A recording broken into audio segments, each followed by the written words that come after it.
but meant also for all his colleagues at the Turin publishing house, and even, as Calvino says, for anyone who wants to know about his impressions and experiences in America. As an autobiographical document, and not as a piece of literature, it seems to me to be absolutely essential. As a self-portrait, it is the most spontaneous and direct one we have.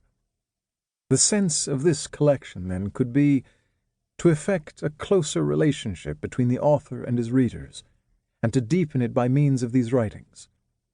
Calvino believed that what counts is what we are, and the way we deepen our relationship with the world and with others, a relationship that can be one both of love for all that exists and of desire for its transformation.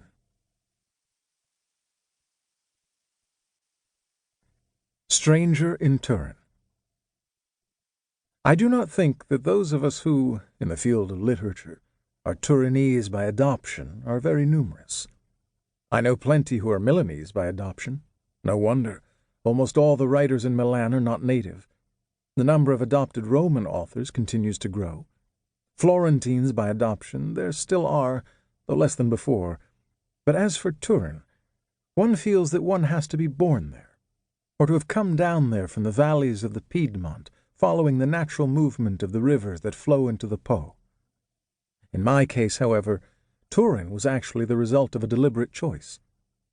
I come from a region, Liguria, which has only fragments or hints of a literary tradition, so that everyone can, luckily, discover or invent his own tradition. Liguria is a region which has no clearly defined cultural capital, so the Ligurian writer, a rare bird to tell the truth, is also a migrating bird.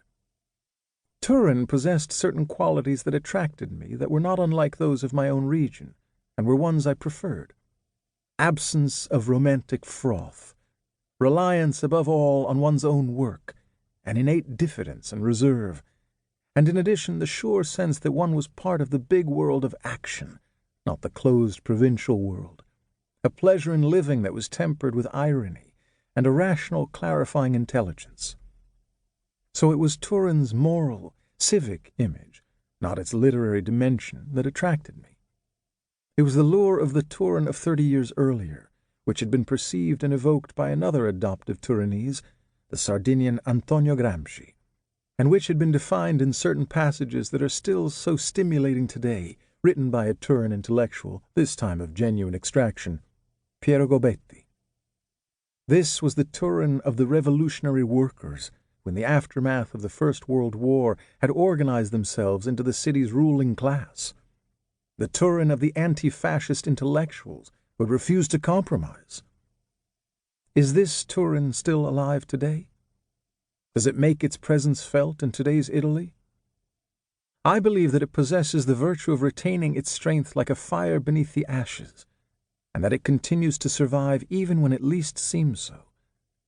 The Turin that was for me a world of literature was identified with one single person, to whom I had been lucky enough to be close for a number of years, but whom all too soon I lost.